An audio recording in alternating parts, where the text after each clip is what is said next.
This program made possible by ARCWERX and the Kelly Johnson Joint All-Domain Innovation Center. To be a part of an innovation cohort with the Air National Guard, submit an idea for a challenge, or download materials, visit innovatrium.org/aimhigh. Special thanks to the Air Force Association.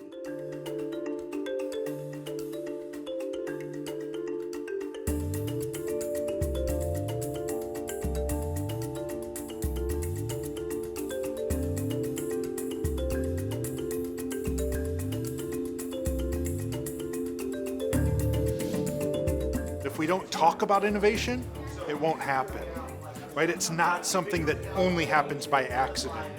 And so if we want to live in a future that happens to us, we don't need to talk about innovation. But if we want to live in a better future, we have to start talking about it now. Because the future can either happen to us, or we can happen to the future. Innovation is a means of survival. Dr. DeGraaf talks a lot about how you reach a point of stagnation, whether you're a company or you're an organization or a group. And so you need to innovate it in order to continue to survive, to compete with new entities. The Innovation Code is looking at innovation in terms of a mindset and identifying the four forces or worldviews that produce innovation and how all four of them go together and don't go together, the kind of conflict that they produce in a productive way, in a positive way, and how they produce hybrids or better ways or new ways of doing things.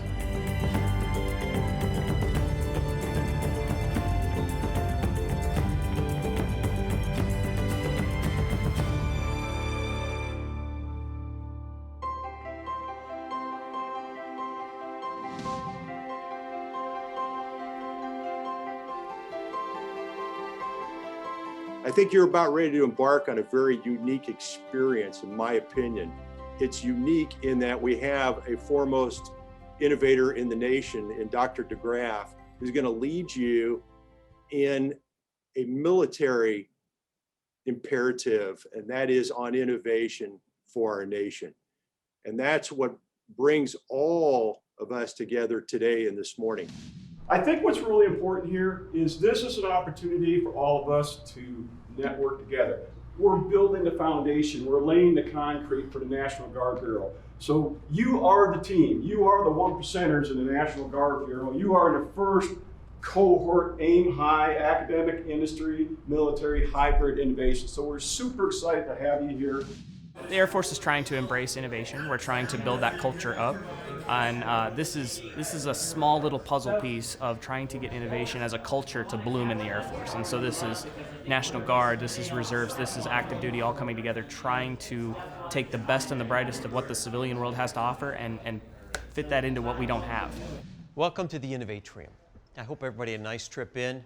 What I want to do this morning is I want everybody to say hello. The Innovatrium is the place where innovation happens across boundaries. We built this so that we could bring some very diverse communities together, really for three reasons. You learn to be an innovator by being an innovator. See one, do one, teach one. The practice of innovation. Number two, if you're going to do real innovation, you need to be in a place where you have a line of sight to other people, where communities can come together where people don't have the same ideas, because diversity is required to produce constructive conflict. So that was the second reason. And the third reason was line of sight in terms of emerging technology. If you're going to be in a place where you're going to invent the future, you have to be where you can see the future. And nothing better than being near a world-class research university. So we're going to do this four-step process. This is what we're going to be doing for the next 3 days. First, we're going to assemble a diversity of perspectives. People who have different ideas have a tendency to do something really extraordinary, which is our next step, which is engage in the conflict. And when different ideas come together, not trying to destroy the other person, but trying to get a hybrid, get to the next place, get to a better place, they very quickly develop amazing things. And that's what goes on around here. And that's what the Innovatrium really was about when we started this, and it's still about to this day. We want to establish a shared goal or vision. You know, it's one thing to have constructive conflict, but we have to be going in the same direction, don't we? We have to be going someplace that we want to go together. In the Innovatrium, we're doing the creative work the company can't. So in a lot of different ways, there's a lot of constraint that is taken away by coming here.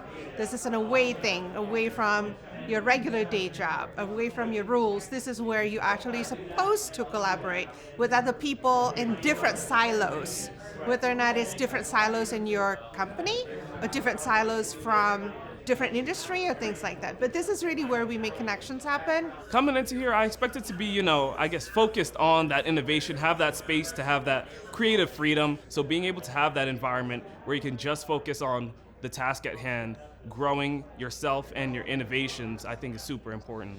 So let's start with day one. Let's start with assemble a diversity of perspectives. Now, let me introduce the mindset here. This is going to inform everything that you do, right? So this is called the innovation genome. It's often called the competing values framework. And it's based on the work of Robert Quinn and Kim Cameron, and then my work along with Stanny. My wife Stanny's been around this model.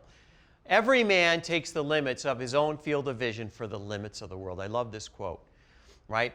So what we're going to work on is how do we get beyond our own blind spots? So most of these people here I haven't met. I've seen them on emails, but never met them. And now we're coming and we're collaborating in person and being able to do some great things. At the Innovatrium and the offering that we have from Dr. Jeff DeGraff and his team of professionals is it gets us out of our element. Instead of working on a military installation to where we're all normally in uniforms, we have kind of obviously a rank structure in the military. This is an opportunity for us to not be on base. We get to come here to Ann Arbor, Michigan. We're in civilian uniforms. We can collaborate, we can work together. We have a hierarchy in the service, and so we tend to salute smartly. And so when the boss has a good idea, whether we agree with it or not, we would speak up, but in an innovative, creative place like this, we tend to speak a little more freely. The ideas flow. So in here we have writable surfaces, the tables, the walls, notepads. If we could write it on the back of our hands. But the important point here is by coming together in this kind of neutral palette at first, the ideas start percolating. It's all about the idea, and now you allow that idea to be completely informed without the pretense that all of the accoutrements that we put on in a uniform would make you interact with the individuals at the table. So it's the great equalizer. I'm just a lowly tech sergeant, right? E6. I'm on the lower side of the lower spectrum, right? So because of that, it can be very difficult for ideas at the lowest level to surface up to the decision makers that actually have the power to implement that change. So like the civilian clothes, having everybody dressed in civilian clothes and going by first names, hi, I'm Steve, hi, I'm Joey, it removes that, because I could be sitting next to a general or a colonel, but it doesn't matter. Obviously, we're all respectful to each other, at the same time, but we value those ideas, no matter who it comes from. There are 4 worldviews, and there are 2 sets of oppositions. The first oppositions are about magnitude, and the second oppositions are about momentum. The first worldview is the create or the artist worldview. That's doing new things, radical with a lot of risk.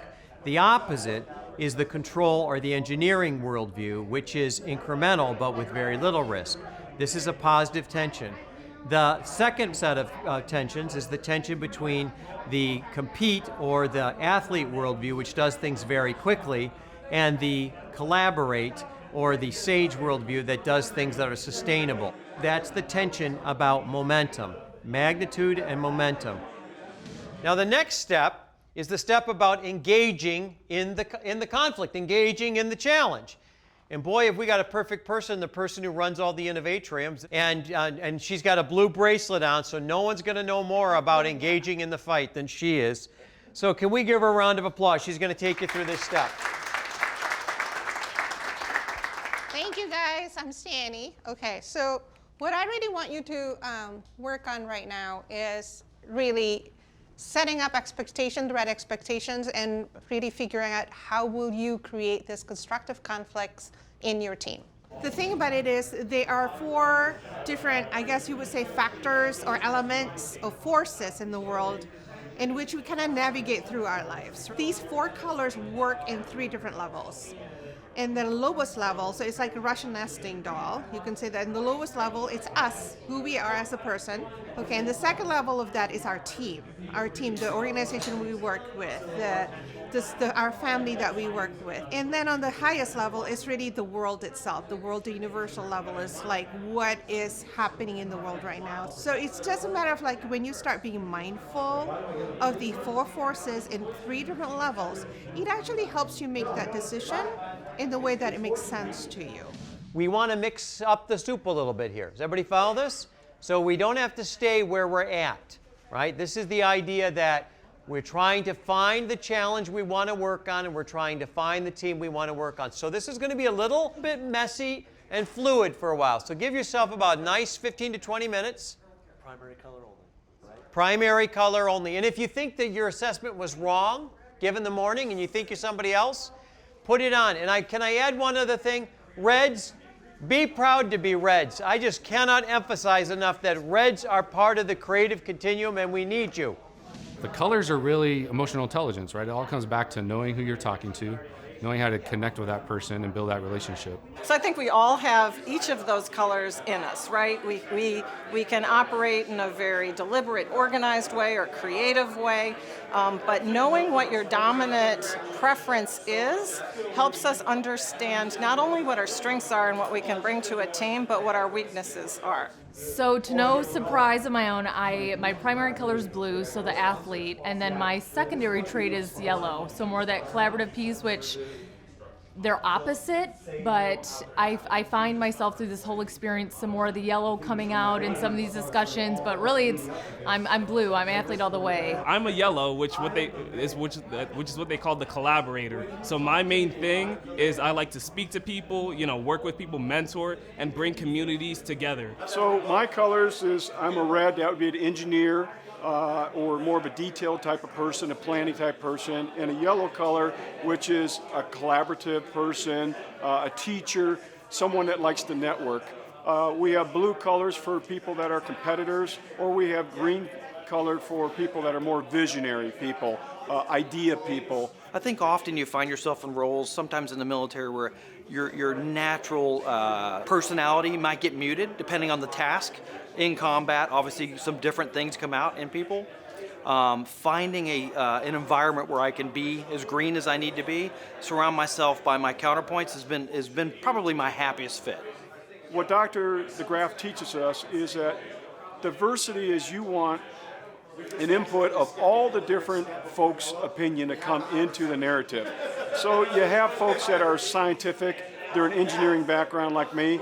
I'm able to offer my input, my considerations towards problem solving, but also we understand that you need visionary people that can develop the plan, articulate the plan, and we have the folks that are competitors that are actually going to get the plan accomplished. Like if you said, I need it done absolutely in 30 days, those folks will probably give it to you in 2 weeks. They're going to exceed that goal. I'd say, the color surprised me, the yellow, having that collaborator, because I felt like coming up, I've always been kind of more of that hard charger, but really leaning into my community aspects and my mentorships and being able to bring a group together, I think is a skill I'm definitely trying to develop and lean into and embrace.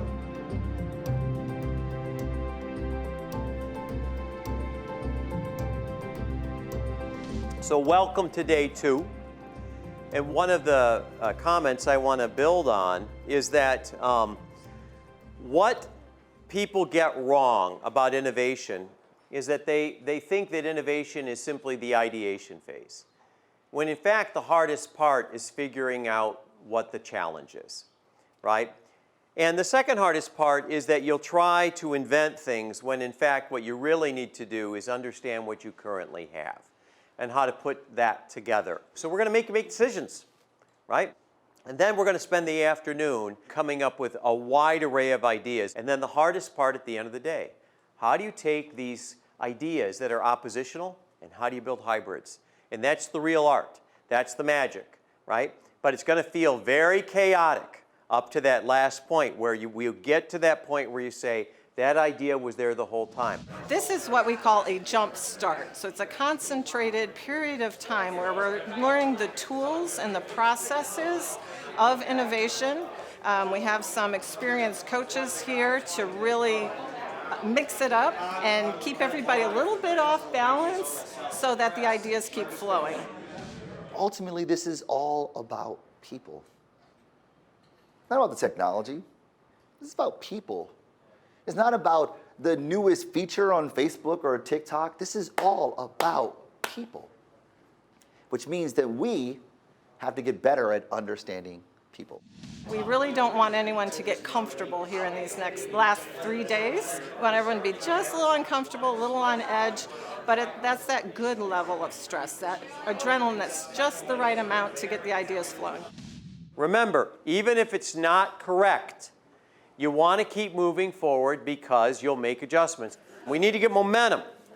So what we're going to do now is we're going to talk about how we're going to create these hybrid solutions. And the way we're going to do is we're going to take multiple shots on goal.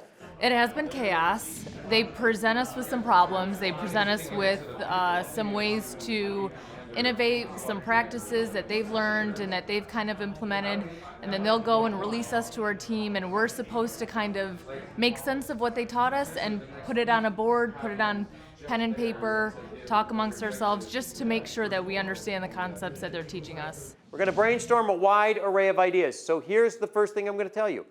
Under each quadrant, wait for it, you're going to groan, I want 100 ideas. 100. Each quadrant. One at a time. You know, whatever order you want to go in. 100 ideas. I want 100 ideas. How many of those ideas would be good, you think? Yeah, maybe half, one. But I want 100. You're going to go through the discipline of 100.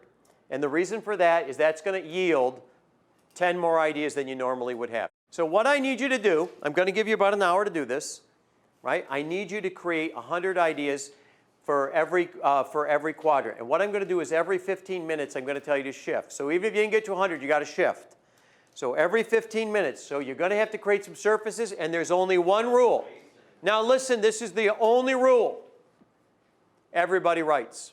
Ready, set, go. I'd say conflict, you know, that's what's going to breed innovation. That conflict is that fire that grows and spreads. So having that conflict between, you know, the yellows and the blues, the reds and the greens, all these different forces that have a different idea of how we should change as organizations, and through innovation, I think is how you really change your organizations for the better. And if you're able to collaborate with everyone, you have a better product in the end. Now what we're going to do is we're going to create hybrid solutions from the myriad of ideas that you already have. So here's what the criteria is, and here's the task. Here's the tasker. You've got a couple hundred ideas. I want 3 ideas. So in total, there'll be 12 ideas, 3 for each quadrant. So I want you to spend 20 minutes. I'm going to check back in about 25 too. I might give you a few more minutes than that. 3 ideas from each quadrant. What's the criteria? Solution, feasible, wow. But it's this interaction between 4 different opposing forces is what's going to create innovation. So at the lowest level, when you're speaking to somebody who has different opinion than you are, and you're not shouting at each other, you're actually trying to work through a particular problem, you know, that give and take and say, oh, I disagree with you. Why do you disagree with me? And you have that conversation, figuring out what works and what doesn't, that really elevates the way you think. Because you're learning new things and you go, I didn't really consider that. Wait, you know, that's true as well. So you've got a bunch of ideas. You've taken the ideas and boiled them down into your 3 best ideas for each quadrant.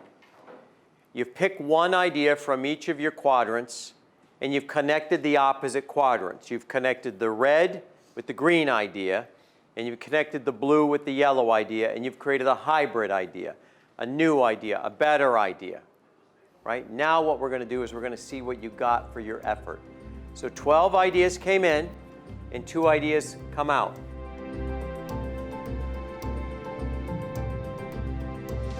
Military bureaucracy is a slow-moving organization, so you really want to, you know, get in there, have that deviant energy that we've talked about through innovation to change things for your organization for the better. So what we're going to do this morning is I'm going to need one volunteer. But what I'm going to start with, I'm going to make a little bit of a list here. I want to start with one of your projects that you think is going to be incredibly difficult to get sponsorship for. Incredibly difficult to get through the system, meaning somebody supports it both emotionally, They support it professionally in terms of giving you time to work on it. They're going to support it in terms of giving you money. You know, getting an innovation that you're thinking about right now and getting it through the system. So what I'd like is I'd like to get a couple of ideas, and then I'll pick one, and then I'd like to get a volunteer from that team, and we're going to learn how to win a bar fight. How to win a bar fight is how to gain buy-in for an innovation. I come from a blue-collar neighborhood, and one of the things I learned is the people who pick on you are always way bigger than you are. And what you have to do is find a very small spot and hit it very, very hard. And that's how you get innovations through very large, functionally restrictive, bureaucratic systems. And that's what they're going to learn how to do, how to overcome resistance and how to get buy-in, how to win that bar fight. I know at the meetings that are happening, this is a huge push for our leadership now. They know they're going to be leaving here in 2-3 years. Might be good to do 2 birds, 1 stone. Just throwing it out there. Questions that I could foresee coming from the Shark Tank would be, how are you going to pay for it? What's it going to look like? So I think those are the people we need to focus on as far as who's going to be our sponsor. The revolution we're trying to change, whatever it is, we're only planning for 2 months. We're not executing for 2 months, right? Executing the whole process is the way I look at it. So we take the smallest win we can, and then hopefully that bears fruit over time. So you plant a tree and hopefully it bears fruit later, but maybe it won't, and that's also how innovation works, right? I was really excited to see what this kind of innovation approach has to offer, because my training is more of the structured innovation approach, which is a lot more restrictive than this environment. One example, that 100 ideas that we put on the board all at once, you know, and it's exhausting going through all 100 ideas. My previous training would have been like, oh, try 10, try to get to 10. If you can't get there, okay, we'll work with what you got, but 10 is our goal. And then this one to go to 100 is like, oh my gosh, are we even gonna scratch the surface on this? And then at the end of it, we're all standing around staring at each other like, man, okay, we got to 50, but holy cow, we got to 50. This is the first step, the very first step of the journey. I'd like to see these groups form real teams, working teams. I'd like to see these teams launch a few projects, experiments, if you will, and actually see what's working, what's not working. Most importantly, I'd like them to develop the culture, the competencies, and the communities required in order to move these projects forward. So even if the projects don't all work out, they're developing those special skills that make innovation happen. This is an opportunity for the state of Michigan, as the lead state for the National Guard Bureau, to bring us all together and start building a base of trained innovators. Our goal is, this is the first group for the National Guard Bureau, and we hope to have many other groups behind us. The group that we're having here this week that we're teaching, we're all going to be expected to be mentors, advisors, helpers, and future coaches in future classes. Nobody has ever done something great by themselves, right? Often one person might take credit, but there's a partner or an army of people behind them. And so what becomes really important, right, as we experience this world, the first thing to be a great member of a team is to understand who you are. What are your strengths? What are your weaknesses? And what are you doing to improve them, right? Because once you understand yourself, now you have the ability to be a great member of a team. I think that the knowledge that I've taken away from this course has solidified knowing that. I see the way that I operate, I see the practices that I take part in, and it's not surprising that I'm green. This just solidifies or codifies exactly the way I think. And actually, looking back at my team back in Tucson, I know what colors they are, so this just enables me to better work with them or work with them more effectively. Now it's at the forefront of my mind to be like, okay, yep, you're a red, you're acting like a red, I need to meet you, I need to match you. So I would have never thought that just taking that simple 10-minute quiz would have such a profound effect on how I interact with people. I'm excited to take some of the concepts here and bring them back to Travis Air Force Base. And, you know, with our new Phoenix Spark Lab, we're like, hey, we can start putting on our own little Innovatriums and start sending the airmen through, you know, and you know, the higher performing ones, maybe we'll send them through this class and try to replicate that. And we want to just kind of bootstrap it, you know, and really build the culture up. Which side of history do you want to be on? Do you want to be on the side that tried to prolong the old? Or do you want to be on the side where the new is inevitable and the new will overtake the old? But that's where we're at. Do you feel this? Do you see this right now in your life? They're trying to teach you in the old way that they used to teach people. They're trying, right? They're going to try and use the old policy. And the issue is, the problem is going to be you know better now.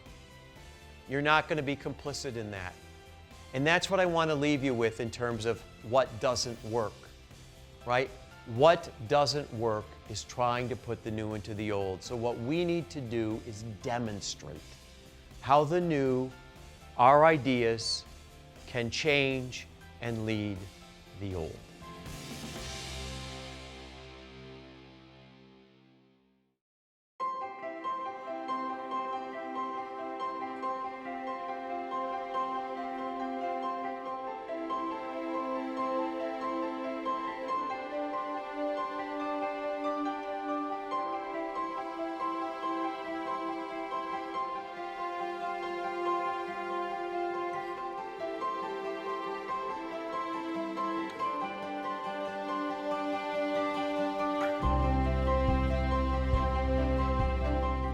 This program made possible by ARCWERX and the Kelly Johnson Joint All-Domain Innovation Center. To be a part of an innovation cohort with the Air National Guard, submit an idea for a challenge, or download materials, visit innovatrium.org/aimhigh. Special thanks to the Air Force Association.